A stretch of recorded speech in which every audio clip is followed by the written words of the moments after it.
What's up, everyone? Welcome back to another review, and this time we're taking a look at The Terrifier, written and directed by Damien Leone. Alright, so The Terrifier is not a movie with a plot, but basically it follows the murderous rampage of Art the Clown, played by David Howard Thornton, as he stalks two best friends inside this abandoned warehouse. Okay, that's pretty much the overall plot line of Terrifier. So, I've been very curious to check out this movie, and I'm actually glad that I did. I thought The Terrifier was actually pretty good. Now, this movie is not, is not gonna break the world in terms of its storytelling. There's not really much plot line to this thing, but if you want just a good old fashioned gritty, grindhouse inspired slasher flick, then The Terrifier is going to satisfy.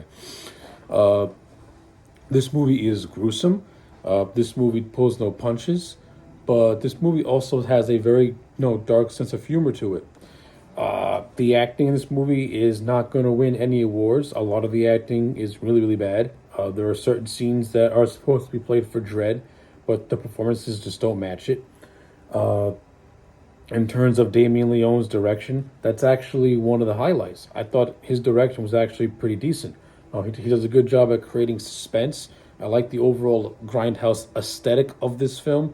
The production quality is actually really decent. The special effects and gore, for an extremely low budget movie, they're gonna get as good as they can get. And you can tell that Damien Leone put a lot of passion into this project. He tried to make this thing look as authentic as he could, given the low budget this movie had. So I'm not going to criticize the special effects.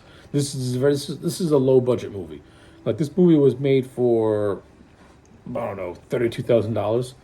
So yeah, the man had worked with what he could work with, but again, he made it work. He made it work.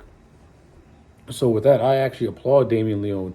Like, this man pretty much wrote this movie, directed this movie. He worked on the special effects. He was like a one man crew, kind of like Robert Rodriguez in a way. So yeah, I give Damien Leone a lot of credit. He did a good job behind the camera and with the camera. This is a good looking movie, a nice little homage to grindhouse cinema.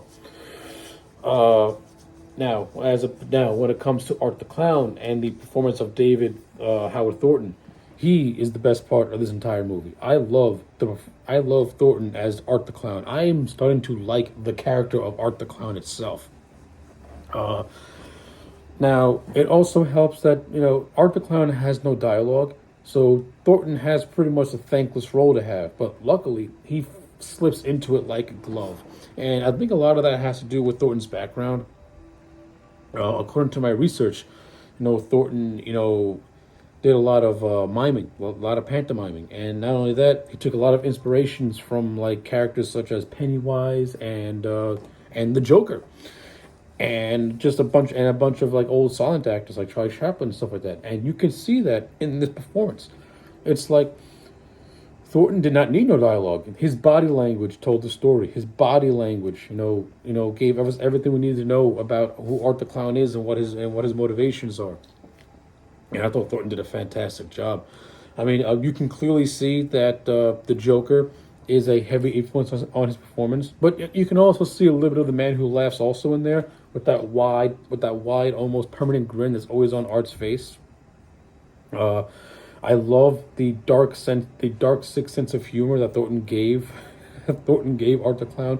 There are a lot of scenes where Art the Clown is just like visibly just taunting you and acting like a goofball. There's literally one scene where he kills a person, skins her, and then does his best Buffalo Bill impression.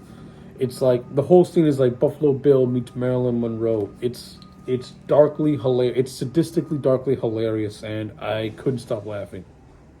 There's also like one scene where a girl stabs him in the foot and like he gives her the middle finger. It's like, you bitch, without actually talking. Like a lot of Art the Clown's moments in this movie are just absolutely hilarious, and you can tell that David Howard Thornton is having a ball playing this character. And it really shows. Like, Art the Clown's a star. This is a movie about, this is Art the Clown's movie, and I can definitely see him as the decades going on being in the upper echelon. The horror world needed a new slasher, and hopefully Art the Clown can fill that void. Uh, so yeah, like in terms of Thornton and Art the Clown, fantastic. Like he's vicious. The kills are gruesome and somewhat creative. There's a kill that is greatly inspired by Ed Gein, and you'll know what it is when you see it.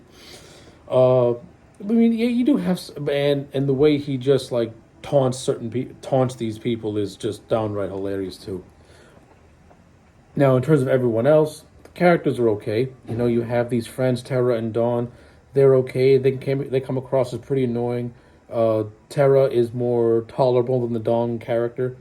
But what makes it more interesting is that at the midway point, Tara's killed off, and her sister Victoria kind of takes over as the new lead heroine. But Victoria barely escapes with the skin of her teeth. She gets greatly mutilated.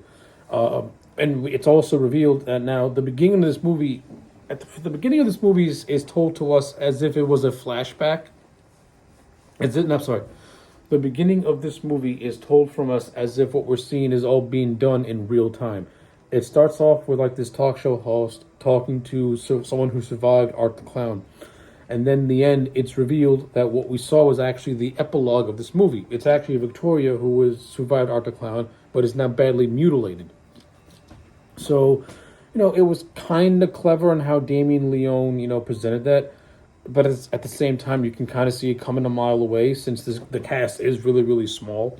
And once everyone starts to get off, you can clearly tell. Oh, so the survivor who's talked to the talk show host is actually we're watching the story about how all that came about. We're not watching a movie that's taking place in real time. We're watching a flashback. We're watching an origin story about what happened. I mean, on paper, it's a good idea, but I thought the execution was a little bit clunky. Mainly because you can see the twist coming once everyone starts to get off. But that is what it is. But it still works for the context of this movie. You have this other character in the warehouse who's a crazy lady who thinks that a toy baby is her daughter, and her and Art have this very just creepy / tender scene where Art starts to have like an introspective moment in a way. I mean, I would have not killed this woman off. I kind of would have made her his Harley Quinn in a way. Like I would have gone like all out and made this woman her Harley Quinn because she's like lost her mind. Art's already nuts, and he has a tinge of supernaturalness of a supernaturalness to him, especially when you get to the very very end of this movie. Like yeah, I would have kept this woman alive, and kind of made Art his Harley Quinn in a way. Like these two murdering just lunatics. One who thinks a toy's a baby, and you have Art the Clown who's just a psychopath who has mommy issues, as what this scene's trying to portray. I mean, it's an interesting scene, but it does lead to Art, pretty much chopping off her head and her chest off and acting like Marilyn Monroe a couple minutes later. So I don't know, it's weird. What else do I got to say? Oh yeah, and there are other characters too that they're just there. Like there's just like this exterminator guy who helps out, who tries to help Victoria escape till he gets offed by Art.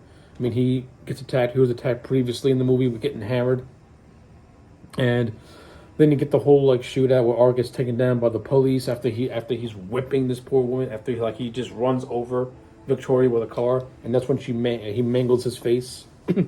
So like yeah, for the most part, I like Terrifier. I mean, it's a good slasher movie. The performances aren't all that great. This movie's really held up by Art the Clown and Thornton's performance, it's held up by Thornton's performance as Art the Clown, which really gives this movie a lot of life and a lot of character. He has a lot of the best scenes. A lot of the kills are really creative and cool. His performance is just downright just terrifying, no pun intended, and darkly hilarious all at the same time. Damien Leone's direction is also relatively strong. He's good at creating suspense and atmosphere, and then when it's time to go for the jugular, he pays loving homage to Grindhouse cinema. So yeah, with all that being said, I'm going to give Terrifier a solid... I'm going to give it a solid 8 out of 10. I enjoyed it. I really liked it. Even though the acting wasn't all that great, there's a lot of good things that make up for it. So yeah, those are my thoughts on Terrifier. Let me know yours in the comments section down below. Like the video and subscribe, and I'll check you back next time for more.